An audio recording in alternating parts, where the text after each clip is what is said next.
Picture this. It's a suffocating summer afternoon in 1762. The royal palace of Korea's Joseon dynasty sits under a heavy silence. Inside the stone courtyard, servants are crying, not loudly, but softly, their tears falling without sound. No one dares speak. No one dares move. Why? Because in the center of the courtyard stands a large wooden rice chest, and inside that chest is a prince, the king's own son, alive, sealed inside, baking under the midsummer sun, with no food, no water, no escape. For 8 days, the chest remains shut, until finally, there is no more sound from within. What kind of father would sentence his own child to such a slow, agonizing death? And what kind of prince must one be to deserve it? That man was Crown Prince Sado of Korea, a young man once destined to inherit the most powerful throne in East Asia, whose name would instead become synonymous with madness, murder, and disgrace. Some called him insane, others possessed. But perhaps the most tragic truth is this: Sado wasn't born a monster, he was made into one. In this video, we're going to uncover a story long buried in Korea's royal history. A tale so disturbing, it was locked away in secret court records for generations. You'll meet a father who ruled with ice in his veins, a son who grew up under unbearable pressure, and a final act of horror that still leaves historians stunned. This isn't just about one prince, it's about how a palace full of silence can drive a man to scream, and how that scream was buried inside a box. Before we dive deeper into this tragic unraveling of a royal mind, take a moment to support this channel. If you're drawn to hidden histories, the psychological ruins behind the great walls of power, and the forgotten human beings lost beneath the surface of royal legends, please like this video and subscribe to the channel. It helps more than you know. And let's turn this into a conversation. Have you ever heard of Prince Sado before? Or maybe stories like his, of misunderstood madness, of victims mistaken for villains, remind you of similar figures in other cultures? If so, share your thoughts in the comments. I read every one. We're not just retelling history here, we're reclaiming it, one broken soul at a time. Now, let's return to the world behind the palace walls. Let's meet the man who started this story not with cruelty, but with a crown. Let's start with the man who would become the architect of this tragedy, King Yongjo of Joseon. To understand Prince Sado's story, we have to first understand the throne he was meant to inherit. Yongjo was a reformer, a thinker, a ruler who valued stability above all else. He came to power after the violent death of his older brother, and that trauma never left him. His reign would last over 50 years, longer than any other monarch in Joseon history, but it was ruled by one mantra: control everything, show no weakness. This was a man obsessed with order. He expected perfection not only from his court, but from his family, especially from his son. And that son was Yi Seon, the boy history would come to know as Prince Sado. From the moment he could walk, Sado was told what he would one day become, the next king. But more than that, he was to be a living symbol of his father's greatness, a mirror reflecting back Yongjo's ideals. But what happens when the mirror cracks? Sado was born in 1735 into a life that looked golden from the outside. Royal tutors, lavish robes, an entire palace staff at his command. But behind the silks and ceremonies was something far colder, a father who refused to show love. In official records, Yongjo rarely addressed Sado directly. He issued commands, punishments, and endless criticisms, sometimes delivered publicly, humiliating the boy before the court. If Sado read the wrong Confucian passage, he was shamed. If he cried, he was told to toughen up. If he hesitated, he was called a disappointment. The king didn't believe in affection. He believed in discipline. He thought he could shape a perfect prince with pressure. But what he was doing was crushing a child under a crown that weighed too much. And the more Sado tried to please his father, the more his father seemed to loathe him. What makes this story so haunting isn't that Sado was born into cruelty.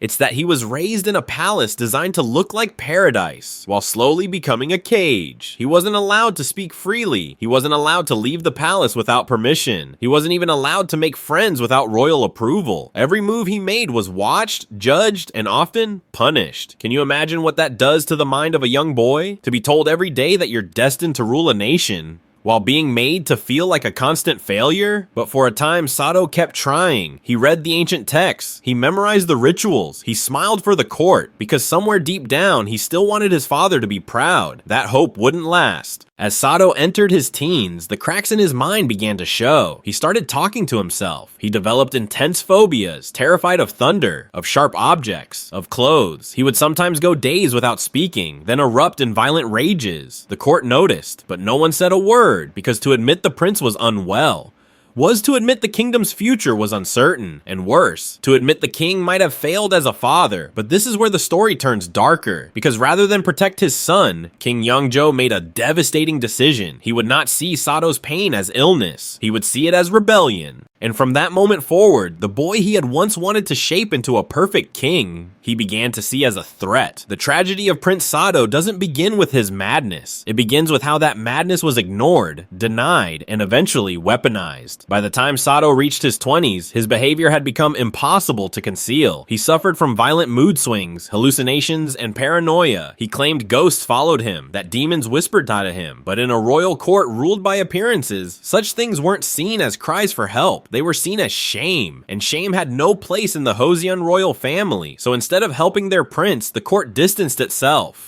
The king withdrew further, and Sado unraveled. He began lashing out at servants, eunuchs, anyone who looked at him the wrong way. He became physically abusive, reportedly beating court officials with no warning, threatening his own staff, even carrying weapons under his robes. Some records claim he committed multiple murders inside the palace. Others say his victims were random, low-ranking staff, or court women. Some say the numbers were exaggerated to justify what would come later. But here's the horrifying truth. No one stopped him, because to stop him would be to challenge the throne.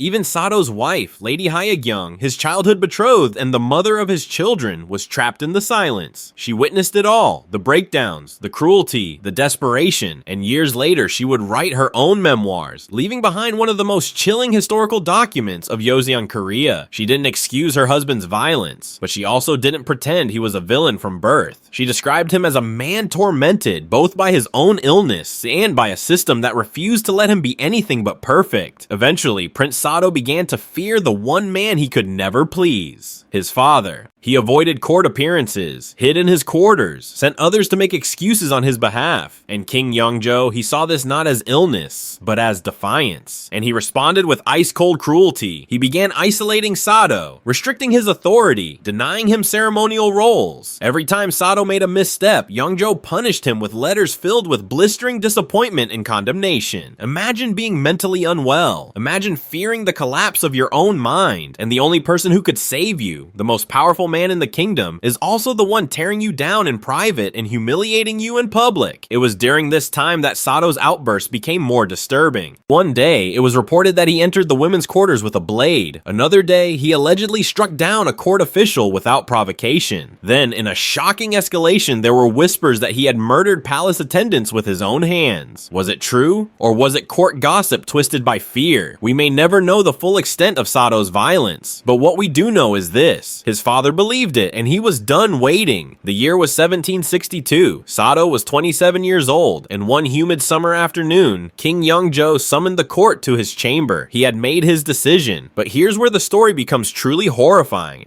Because in Joseon law, a prince of royal blood could not simply be executed. The shame would stain the dynasty forever. So the king found a loophole. He ordered his son to climb into a wooden rice chest. It was, in a sense, a self-imposed death, a forced suicide. No blood would be spilled, no executioners needed. The prince would simply be sealed inside. No trial, no defense, just 8 planks of wood and a lid. And the final order: do not open the chest until it is over. Can you imagine the moment? Sado, drenched in sweat, forced into a box not much larger than a coffin. The lid slammed shut, the air disappearing, the sound of footsteps retreating, and then silence. He cried out. He begged. At one point, he reportedly asked for water, only to be denied. And around him, the palace carried on. Ceremonies continued. Meals were served, all while a prince, once destined to rule, suffocated alone in the dark. It took 8 days. On the 8th day, the chest was opened, and inside lay the lifeless body of a young man, starved, broken, shut at last. He left behind a wife, a daughter, and a 10-year-old son. That boy would grow up to become King Jeongjo, one of the most celebrated reformers in Korean history. But he never forgot the chest, or the silence, or the stain on his father's name that could never be washed clean. What does this story really tell us? It's tempting to see Prince Sado as a madman, to read his violence as evidence of evil, but that would be too easy and dangerously incomplete, because this isn't just the story of a broken prince. It's the story of a system that didn't allow brokenness, a palace where pain was weakness, where mental illness wasn't treated, it was punished, where the heir to a throne could be suffocating inside his own skin, and still be expected to bow on cue. It's a story about silence, a father who couldn't love, a court that couldn't speak, a boy who was never allowed to be anything less than perfect until he shattered. And in that silence, something monstrous grew. Prince Sado's mind unraveled, yes, but it didn't unravel in a vacuum. It unraveled under pressure. Constant, brutal, suffocating pressure from the very people who claimed to love him. And the cost wasn't just one life. It was a family's soul, a nation's shame, a history buried under protocol and polite lies. Because sometimes power doesn't destroy with swords. It destroys with expectations, with denial, with the refusal to say this person is suffering. This person needs help. Prince Sado's story is one of the most haunting in Korean history. Not because of how he died, but because of how he lived, tormented, unseen, unhealed. A man born into a palace of beauty and ceremony, but slowly crumbling behind the paper walls. Every scream muffled, every breakdown ignored, until the only answer anyone could think of was to seal him away and pretend it never happened. 8 days in a wooden box, but maybe what really killed him started long before that. Maybe it was the day he realized no one would ever let him be human. And maybe the saddest part of all is that even now, centuries later, his legacy is debated. Was he a monster? A victim? A mentally ill man failed by everyone who should have helped him? The truth is, he was likely all of those things, and that's what makes his story so unforgettable.